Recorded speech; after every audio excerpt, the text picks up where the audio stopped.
Good afternoon, sufferers. The Great Escape, that was the headlines in a newspaper some weeks ago. It had nothing got to do with the people who have been running British racing for the last 20 years. But in my opinion, you could not have thought of three better words to describe them. Racing is going down the tubes every day.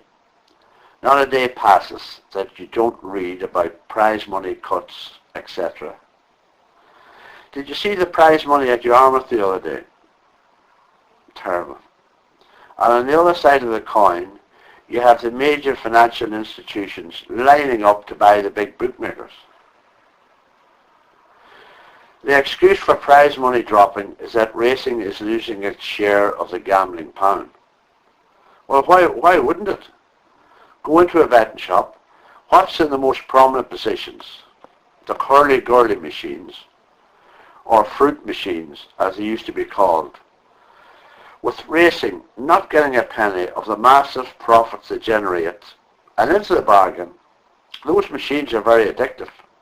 They're on a par with crack cocaine. And I think I've said this before. Racing doesn't get a penny of the virgin racing either. Not one single penny.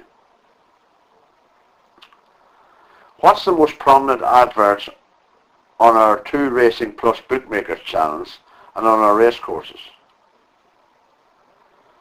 Casino gambling wins by a mile.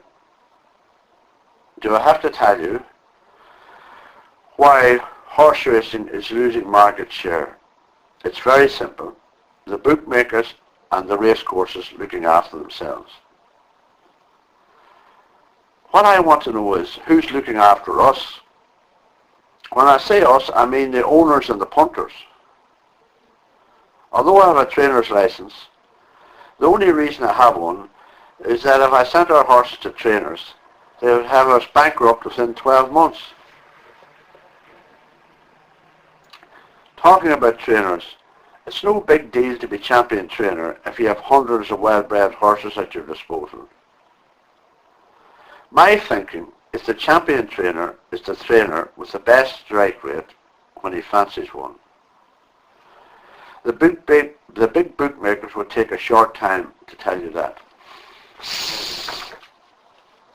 Oh dear me. When is racing going to get their act together? We had another hullabaloo last week about 48-hour declarations, originating from the new Horsemen's Group, I presume. That Horsemen's Group won't work because there are too many people in it with vested interests.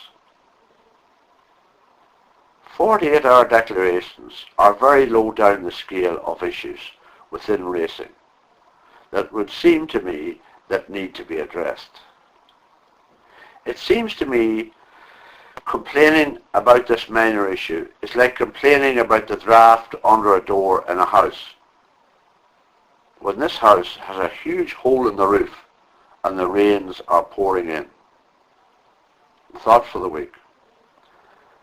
When was the last time you gave something to those less well off than yourself?